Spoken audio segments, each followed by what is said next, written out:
السلام علیکم ورحمۃ اللہ وبرکاتہ۔ آپ ہمارے یوٹیوب چینل دنیا آخرت کو سبسکرائب کریں۔ ایک نوجوان ہمارا طبیعی دوست گلاسگو میں رہتا تھا، وہ بیمار ہو کے ہاسپٹل گیا ہے، تو اس کی جو اٹینڈنٹ نرس تھی اس نے 3-4 دن کے بعد کہا کہ آپ مجھ سے شادی کریں گے؟ اس نے کہا میں مسلمان ہوں، تم کرسچن ہو؟ کہا میں مسلمان ہو جاؤں، اگر آپ شادی کرتے تو میں مسلمان ہوں۔ اس نے کہا تم کس وجہ سے مجھے یہ پیشکش کر رہے ہو؟ وہ کہنے کہ میں 3 دن سے تمہیں دیکھ رہی ہوں تو کہ تم نے ایک دفعہ بھی نظر اٹھا کے مجھے نہیں دیکھا، میں نرس ہوں، میری زندگی یہاں گزری ہے، میں نے کوئی نوجوان ایسا نہیں دیکھا جو لڑکی کو دیکھ کے نظر جھکا لیتا ہو، میں پہلی دفعہ اپنی زندگی میں کسی کو دیکھ رہی ہوں کہ جب اس کے سامنے میں آتی ہوں تو اس کی نظر جھک جاتی ہے، تو مجھے یقین ہو گیا تیرے اندر سچائی ہے۔ وہ مسلمان ہو گئے۔ اس نے آگے کتنی بچیوں کو مسلمان کیا۔ پھر اشفاق احمد صاحب مرحوم تھے، یہ ڈرامہ رائٹر، ان سے اچھی سلام دعا تھی میری، تو ایک دن مجھ سے کہنے لگے کہ میں تبلیغ کے کام سے متاثر ہوا ہوں انگلینڈ جا کر، پاکستان میں نہیں انگلینڈ جا کر، تو میں ایڈنبرا میں پارک میں بیٹھا تھا، میری بیوی میرے ساتھ بیٹھی تھی، تو ایک جماعت آئی، انہوں نے آ کر اذان دی مغرب کی اور نماز پڑھی۔ نماز کے بعد 13-14 لڑکیاں بھاگ کے آگے آئیں ان سے بات کرنے کے لیے، تو میں نے بیوی سے کہا آؤ سنو یہ کیا کہنے کہتے ہیں، تو کہا ہم دونوں بھی پہنچے، تو جس نے جماعت کرائی تھی اس کو ایک لڑکی آگے بڑھ کے کہتی آپ کو انگلش آتی؟ کہی آتی ہے۔ کہی آپ نے کیا کیا ہے؟ کہی ہم نے اپنی عبادت کی ہے۔ تو وہ لڑکی کہنے لگی آج تو اتوار نہیں ہے، تو اس نوجوان نے کہا کہ جی ہم دن میں 5 دفعہ کرتے ہیں، صرف اتوار کو نہیں، روزانہ 5 دفعہ۔ وہ لڑکی کہنے لگی یہ تو بہت زیادہ ہے، آپ اس کو کیسے نبھاتے ہیں؟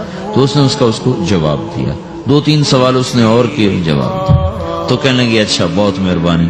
اس نے سے ہاتھ بڑھایا آگے ملانے کے لیے تو وہ نوجوان کہنے لگا میں آپ سے معافی چاہتا ہوں، میں آپ کو ہاتھ نہیں ملا سکتا۔ تو اس لڑکی نے کہا کیوں؟ کہ یہ ہاتھ میری بیوی کی امانت ہے اور کسی کو نہیں لگ سکتا۔ تو لڑکی کھڑی تھی، وہ زمین پہ گر گئی، صرف اس بہت وہ زمین پہ گر گئی، کھڑے کھڑے وہ زمین پہ گر گئی، اور وہ بچوں کی طرح رونے لگی پھوٹ پھوٹ کے، اور کہنے لگی وہ لڑکی کتنی خوش قسمت ہے جس کے تم خامد، کاش یورپ کے مرد بھی ایسے ہی ہوتے۔ جس رب نے نفسیات بنائی ہے، وہ اگر کوئی عورت کپڑے اتار دے تو اس کی نفسیات بدل جائے گی، چاہے وہ مغرب میں پیدا ہو چاہے وہ مشرق میں پیدا ہو۔ عورت کی نفسیاتی حیا ہے اور وفا ہے، کسی وفادار کی تلاش ہے، تو وہ اس کو پتہ بھی نہیں ہے کہ مشرق کا حیا کیا ہے، لیکن وہ اس کو اللہ نے عورت بنایا ہے، اس کے اندر کی وہ نہیں مر سکتی چیز۔ کاش یورپ کے مرد بھی ایسے ہوتے۔ اور آنسو پوچھتی ہوئی وہاں سے اٹھ کے چل دی۔ تو اشفاق صاحب مرحوم کہنے لگے میں نے اپنی بیوی سے کہا بانو آج وہ تبلیغ ہوئی ہے کہ لاکھوں کتابیں بھی چھپ جاتی، وہ کام نہ ہوتا جو یہ نوجوان اپنے عمل سے کر لیا۔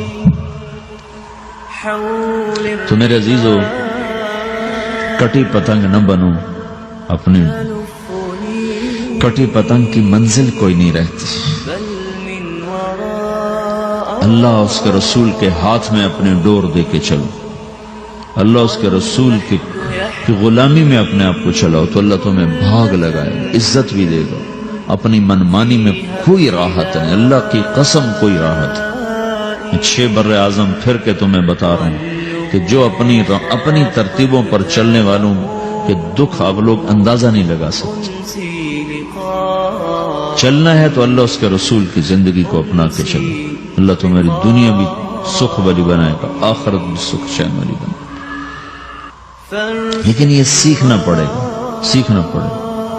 تبلیغ اس کو سیکھنے کی محنت ہے اور اس کو آگے پہنچانے کی محنت ہے۔ تو یہ عمر ہے، اس وقت ساری دنیا اسلام کے لیے تیار ہے، چونکہ نظریاتی طور پر دنیا شکست کھا چکی، کسی کے پاس کچھ نہیں۔